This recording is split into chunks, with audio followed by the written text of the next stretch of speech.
Louvado seja nosso Senhor Jesus Cristo, para sempre seja louvado. Salve Maria Santíssima, meus irmãos, minhas irmãs.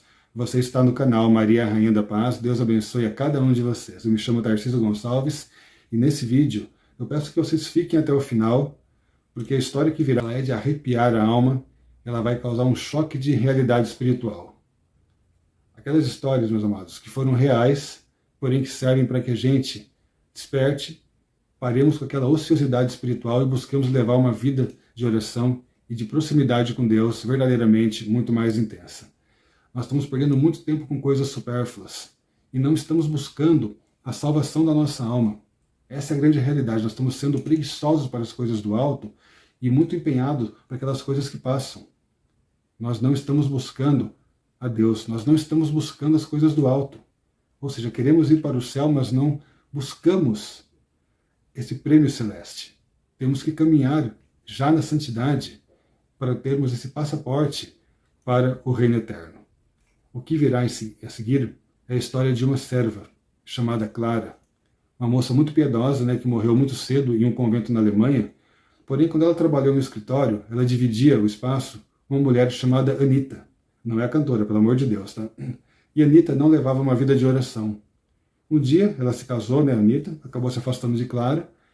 Anos depois, através de sua mãe, Clara soube que Anita tinha falecido. Ela ficou preocupada porque Anita não levava uma vida de oração. Então Clara ficou preocupada para onde que foi a alma da sua colega de trabalho. Pediu para que rezasse uma missa por ela. E naquela noite, Clara escutou um barulho no local onde ela estava.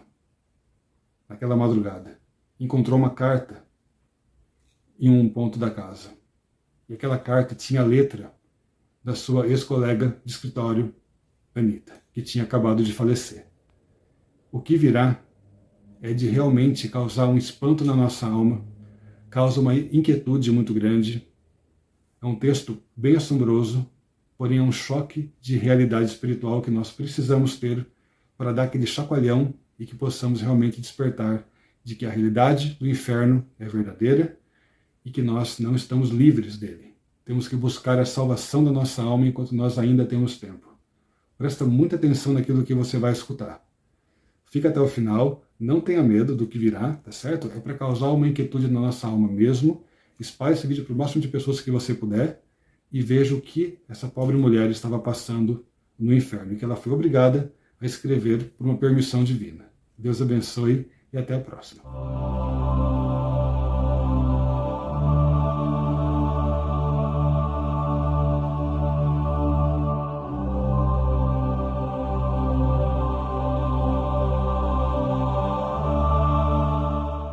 A Carta do Além.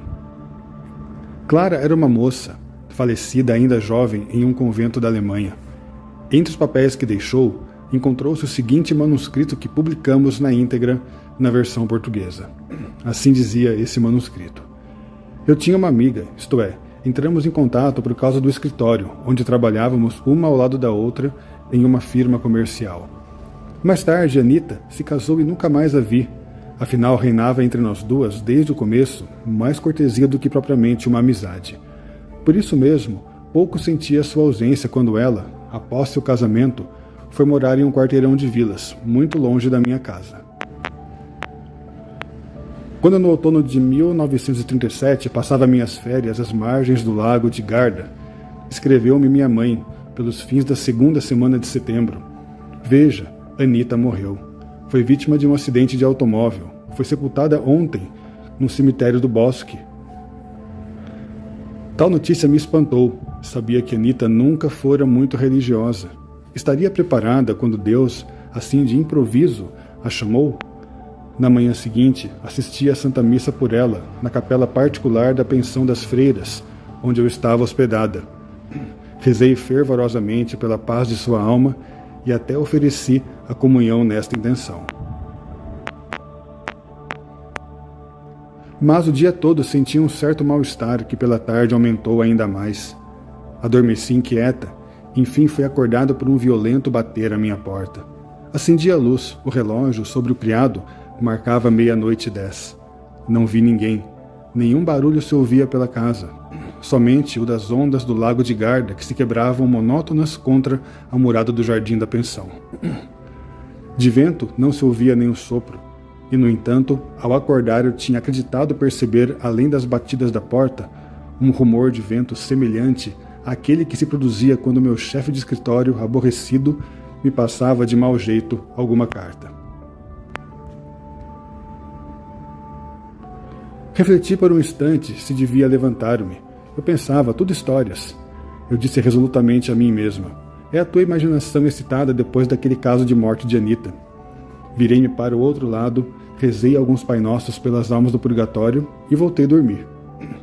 Mas senti-me irresistivelmente invadida por uma sensibilidade interior que se tornava sempre mais lúcida e nítida, enquanto ao redor de mim a profundidade da noite desvanecia em uma transparência indefinível que dava a mim mesma e a todas as coisas circunstantes um contorno sem espaço, fora do comum. Levantei-me, alucinada, e resolvi mais depressa do que costumava descer para a capela da casa, como todas as manhãs. Ao abrir a porta do quarto, tropecei em um maço de folhas soltas de papel de carta. Apanhá-las, reconhecer a caligrafia de Anita e dar um grito foi tudo a mesma coisa. Tremendo, eu segurava as folhas na mão. Compreendia que em tal estado de espírito não seria capaz de rezar nem sequer um Pai Nosso, e além disso, subiu-me um sufocamento asfixiante. Não encontrei melhor recurso que sair ao ar livre. Arrumei um pouco o cabelo, joguei a carta na bolsa e saí de casa.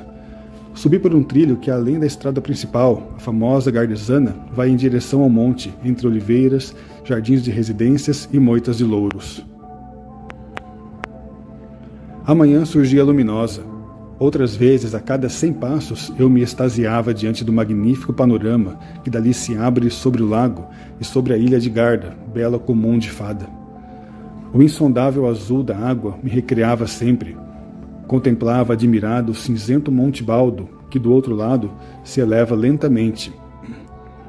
Considerei então pela primeira vez os ciprestes como árvores dos mortos, que no passado, nas cidades do sul, onde frequentemente se vêem, não havia jamais suspeitado. Agarrei a carta, faltava a assinatura, mas era com absoluta certeza a caligrafia de Anita.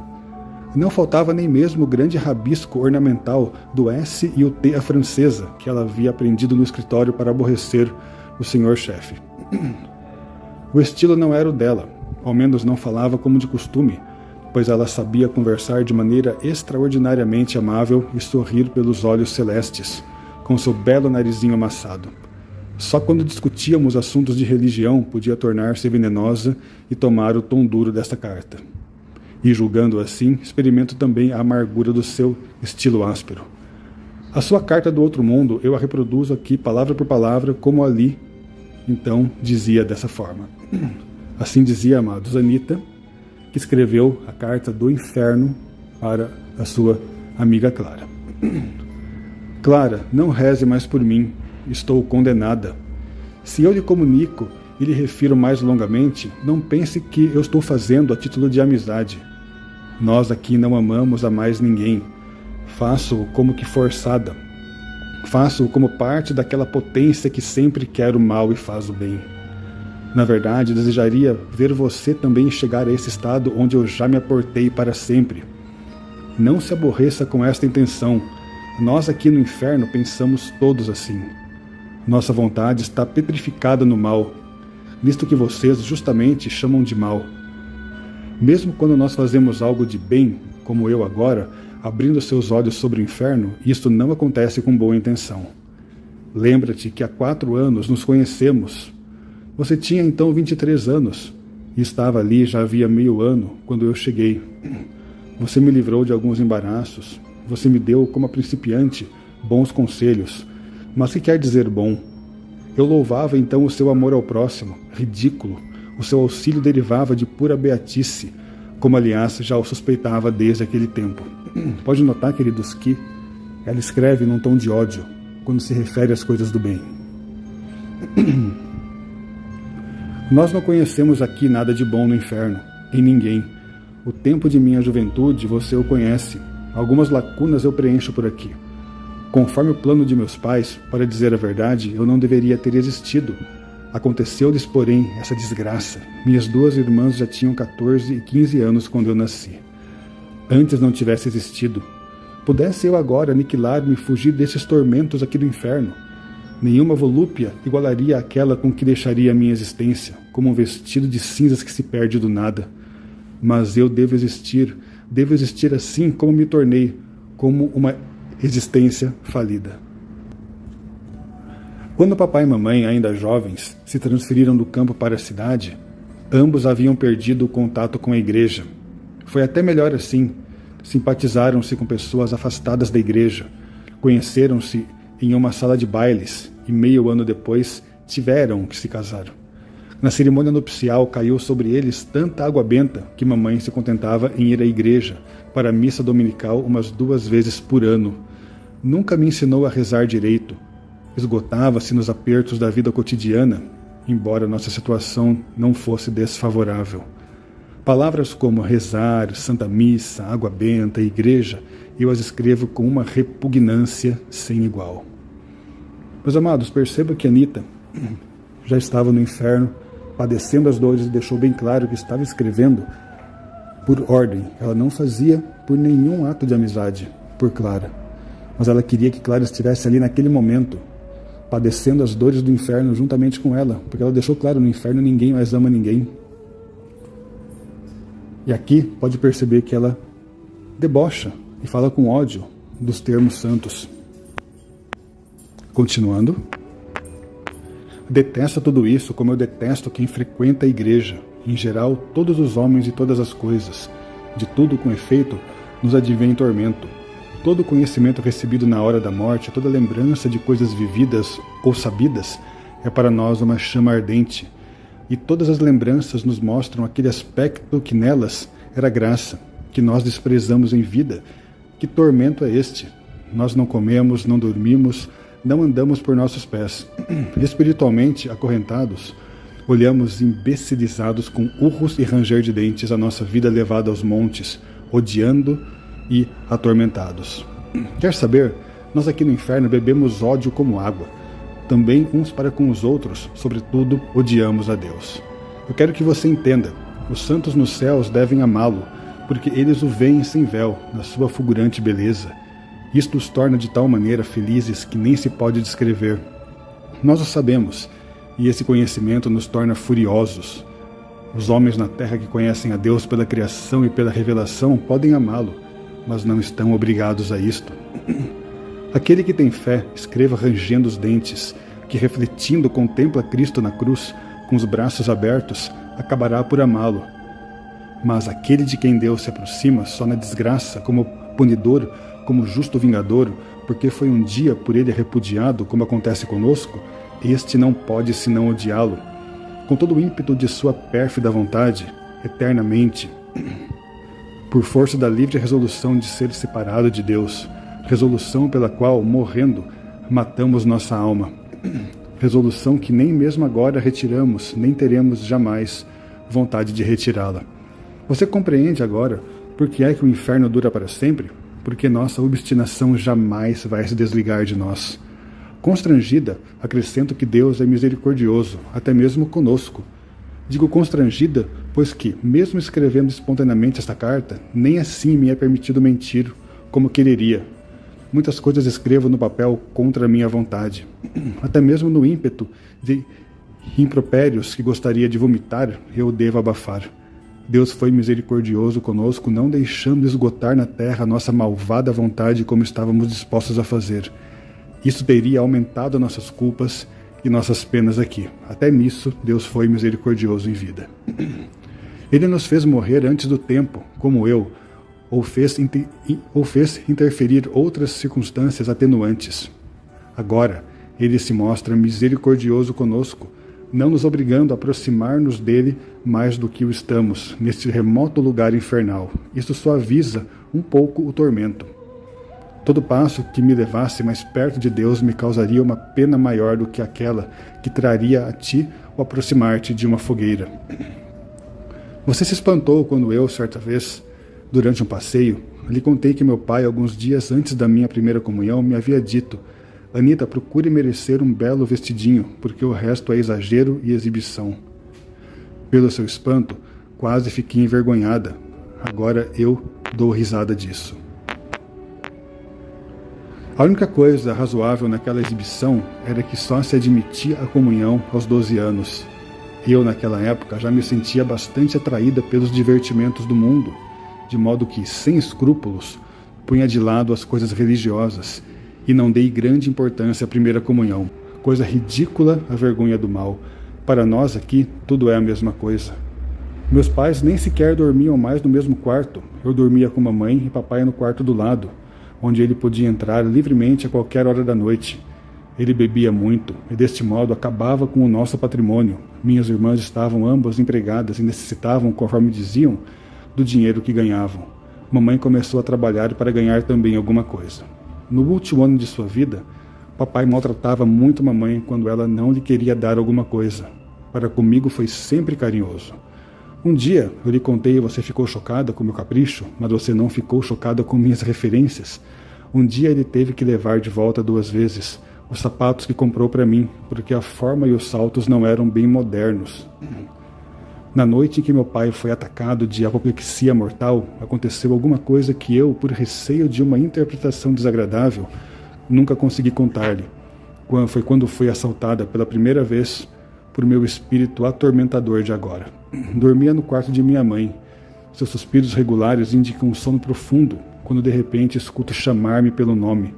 Uma voz desconhecida me dizia: que será se papai morrer? Eu não gostava mais de meu pai, desde quando maltratava minha mãe, como afinal eu não gostava, desde aquele tempo, absolutamente de ninguém, mas era afeiçoada somente a algumas pessoas que eram boas para mim. Amor sem esperança de recompensa terrena existe somente nas almas em estado de graça, e eu não o possuía. Assim respondi à misteriosa pergunta, sem ligar de onde viesse. Mas não morre nunca. Após uma breve pausa, novamente a mesma pergunta, claramente percebida. Mas não morre nunca, me escapou bruscamente da boca. Pela 3ª vez fui interrogada: que vai ser de você se o teu pai morrer? Apresentou-me à mente como o papai costumava chegar em casa quase sempre embriagado, como gritava, como maltratava a mamãe e como nos havia reduzido a uma condição humilhante diante do povo. Então gritei aborrecida: e para ele é bom. Meus amados, perceba que no comecinho do texto, eu li para vocês que Anita foi uma jovem que morreu cedo. Em dado momento da carta, vocês percebam que ela mesma disse que Deus foi bondoso com ela em terra, não permitindo que ela pecasse mais do que ela já estava pecando, que senão as tormentas do inferno seriam piores. E aqui ela vem dizer o seguinte, que não gostava de ninguém. Ela só se importava com ela, com luxos, com seus prazeres, não queria saber da comunhão eucarística. Agora, meus amados, pense um pouquinho, quando eu continuo lendo esse trechinho. Não vai dar para ler a carta inteira porque ela é muito grande, tá? Então nós faremos em 2, 3 partes aqui no canal. Mas assim, vá pensando agora na juventude de hoje. Qual caminho que você jovem está seguindo? Qual caminho que você adolescente, você estudante está seguindo? Qual caminho que você, pai e mãe, está induzindo a tua criança a seguir, o teu filho, a tua filha, o teu neto, a tua neta? Veja, a torcida que vem do quinto dos infernos é alta para que ele se perca, para que a nossa juventude se perca.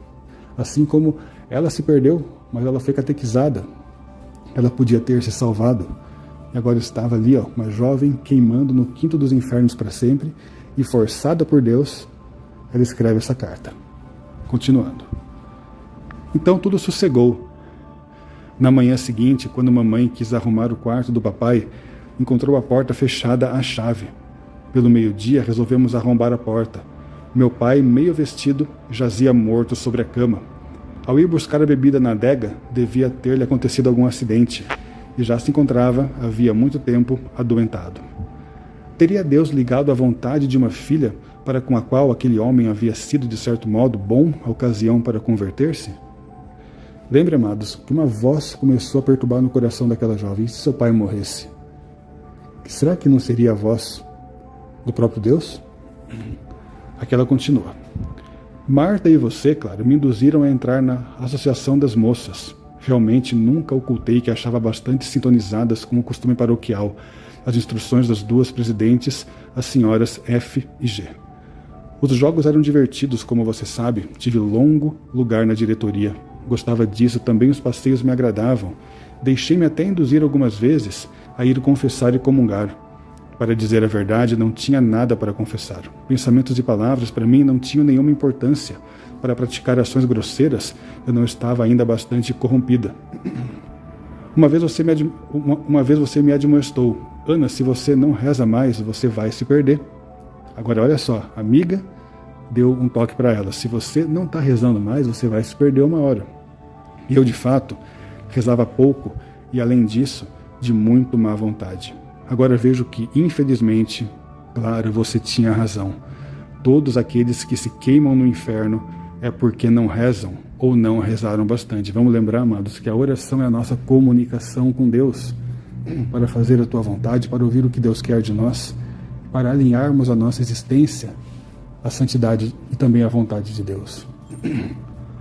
Eu, de fato, rezava pouco e, além disso, de má vontade. A oração é o primeiro passo para Deus e continua sendo o passo decisivo. Imagina a dor dessa jovem no inferno ao ter que escrever isto.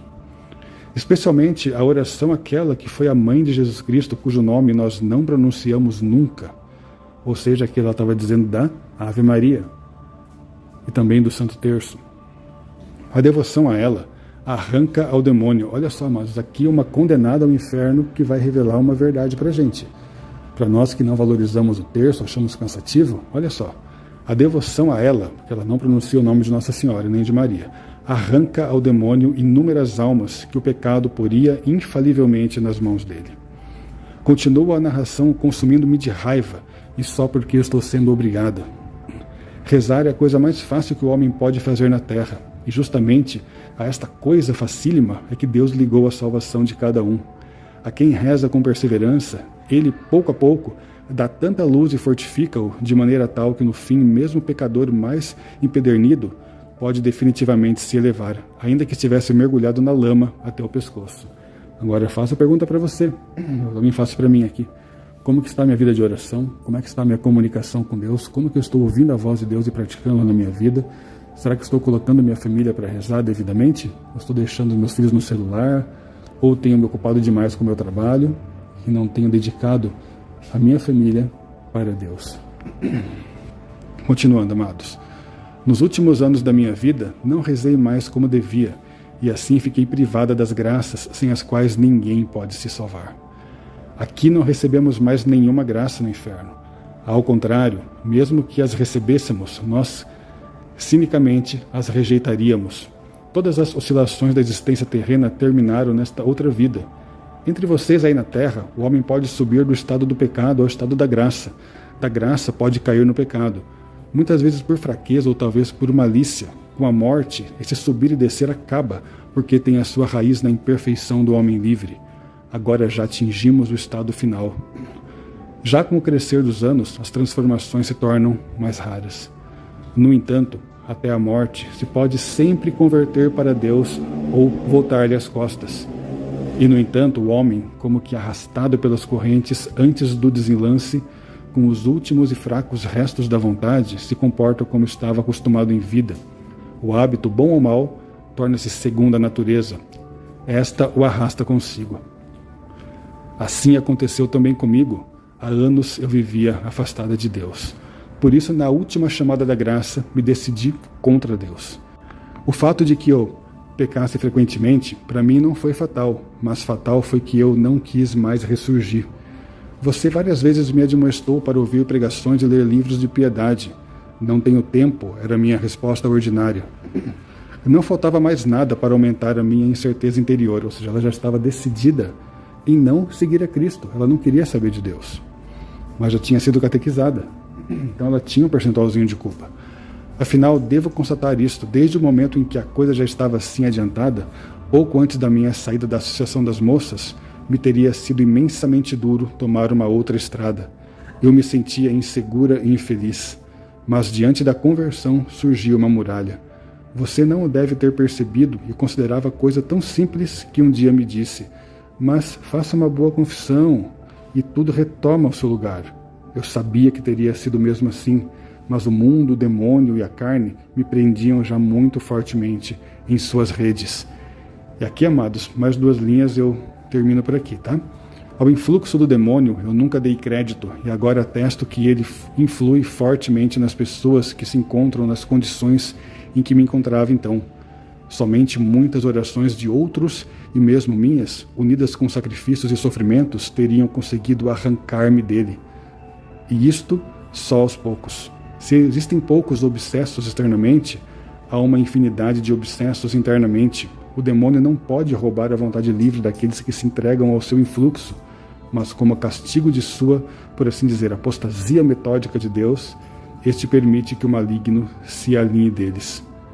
Eu odeio também o demônio, no entanto, ele me agrada porque procura arruinar vocês. Ele e os seus satélites, ou espíritos caídos com ele, no princípio do tempo. Eles existem aos milhões, vagabundeiam pela terra como um enxame de moscas e vocês não percebem isso. Leva isso com você, amados. Quando nós rezamos a São Miguel Arcanjo para expitar no inferno, tanto a Satanás como aos outros espíritos que andam pelo mundo, essa condenada ao inferno está confirmando isso. Um enxame de moscas. Ela compara o voar dos demônios na terra procurando perder as almas como um enxame de moscas. Onde eu estou agora, onde você está agora. Há tanto um revoar de anjos de Deus como um enxame de anjos do demônio. A quem você vai escutar? Há uma briga pela tua alma, há uma briga pela minha alma, há uma briga pela alma de nossos filhos, há uma briga pela alma de todas as pessoas do mundo. Agora escutar, aí entra o nosso livre-arbítrio. Mas olha só, olha o sofrimento dela no inferno. É para lá que nós queremos ir? Pense bem, amados. Não compete a nós condenados a missão de ir tentar os homens. Isto é tarefa dos espíritos decaídos. Verdadeiramente, isto aumenta mais ainda o seu tormento cada vez que eles arrastam cá para o inferno uma alma humana. Mas o que é que não faz o ódio? Embora eu andasse por caminhos afastados de Deus, Deus sempre me seguia. Preparava o caminho para a graça com atos de caridade natural que eu fazia muitas vezes por inclinação do meu temperamento. Algumas vezes Deus me atraía para alguma igreja, então eu sentia como que uma saudade. Mas, ao depois, a alegria do mundo passava de novo, como uma torrente sobre a graça. A semente se sufocava entre os espinhos. Com a declaração de que a religião é questão de sentimentos, como sempre se dizia no escritório, atirei ao cesto também esta moção de graça, como tantas outras. Bom, amados, agora eu paro por aqui porque a carta é muito longa. Em um outro vídeo, nós vamos continuar. O que fica para nós aqui hoje é isto.